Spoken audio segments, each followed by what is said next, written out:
नमस्कार दोस्तों, आप सभी का स्वागत है मेरे YouTube चैनल एजुकेशन रोक पर। आइए आज हम पढ़ते हैं अबाउट द सेंटेंस। जैसा कि आप सभी लोग जानते हैं, पिछले चैप्टर में हमने पढ़ा अबाउट द वर्ड्स, वर्ड क्या होते हैं और उनको हम कैसे बनाते हैं। आज हम पढ़ेंगे अबाउट द सेंटेंस कि सेंटेंस हम कैसे क्रिएट कर सकते हैं, सेंटेंस को कैसे बनाया जाए। आइए, हमारे पास ये वर्ड है, राम है, गो है, गोज है, स्कूल है। ये क्यों वर्ड है? क्योंकि ये पहले से ही इसमें लेटर्स का, जैसे मान लीजिए आर है, ए है, एम है, ये लेटर है, ये लेटर है, ये मिलकर क्या बनाए, एक वर्ड बनाए। उसी तरह से जिस तरह से अक्षरों के मेल से शब्द बनते हैं, उसी तरह से शब्दों के मेल से सेंटेंस अर्थात वाक्य बनते हैं। A group of words which makes complete sense is called sentence, अर्थात अक्षरों का ऐसा समूह जो एक उचित अर्थ प्रकट करे, वो सेंटेंस कहलाता है। आइए देखते हैं। जैसे हमने ले लिया यहाँ पे, मान लीजिए यहाँ कोई प्लेस का नाम लिख दिया हमने, रामपुर ही लिख दिया मान लो।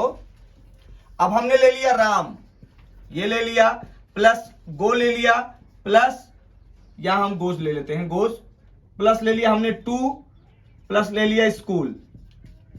अब इसका एक उचित अर्थ निकल रहा है, राम गोज टू स्कूल, अर्थात राम स्कूल जाता है। अगर हम इसी को, अगर उचित अर्थ नहीं निकलेगा, तो अगर सेंटेंस है और उचित अर्थ नहीं निकल रहा है तो सेंटेंस नहीं कहलाएगा। विदाउट अर्थात मीनलेस सेंटेंस, मतलब मीन नहीं है तो सेंटेंस नहीं कहलाएगा। जैसे मान लीजिए अगर राम, ये हम गो यहां कर दिए, यहां कर दिए टू गो राम, तो इसका मतलब हुआ, ये देखिए टू है प्लस गो है प्लस राम है, लेकिन ये सेंटेंस नहीं कहलाएगा क्योंकि इसका कोई मीन अर्थात मतलब नहीं निकल रहा है। तो आई होप आप सबको समझ में आया होगा कि अक्षरों के मेल से सेंटेंस बनते हैं। अब आइए पढ़ते हैं सेंटेंस के भाग को। हम इसको थोड़ा सा मिटाने का प्रयास करते हैं। आइए अब हम पढ़ेंगे सेंटेंस के भाग। तो सेंटेंस जैसे मान लिया हमारे पास ये आया, Ram eats the food, Ram eats the food आया, तो इसमें जो है एक सेंटेंस है ये, राम ईट्स द फूड। अब इसमें हम ये बात करेंगे कि सेंटेंस के भाग कितने होते हैं। सेंटेंस के दो भाग होते हैं, पहला होता है सब्जेक्ट और दूसरा होता है प्रेडिकेट। सब्जेक्ट और प्रेडिकेट। तो सब्जेक्ट क्या है, प्रेडिकेट क्या है, इसके बारे में आज हम पढ़ेंगे। सब्जेक्ट होता है वाक्य में सब्जेक्ट को छोड़ करके जो कुछ भी बचता है वो प्रेडिकेट कहलाता है। वाक्य में सब्जेक्ट को छोड़ करके जो कुछ भी बचता है वो प्रेडिकेट कहलाता है। सब्जेक्ट माने कर्ता और प्रेडिकेट माने विधेय। अर्थात अब देखिए सेंटेंस, जैसे कार्य को करने वाला ही कर्ता कहलाता है। Who does the work in the sentence is called subject. तो यहाँ पे जैसे ईट्स द फूड, अब सब्जेक्ट पाने का हम किस प्रकार से सब्जेक्ट हम पा सकते हैं।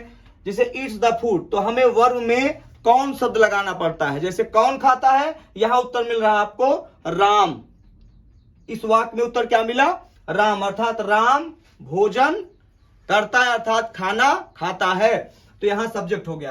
अगले चैप्टर में हमने पढ़ा था अबाउट द सेंटेंस पढ़ा, अबाउट द वर्ड पढ़ा। आज हम पढ़ रहे हैं सेंटेंस के पार्ट कितने होते हैं।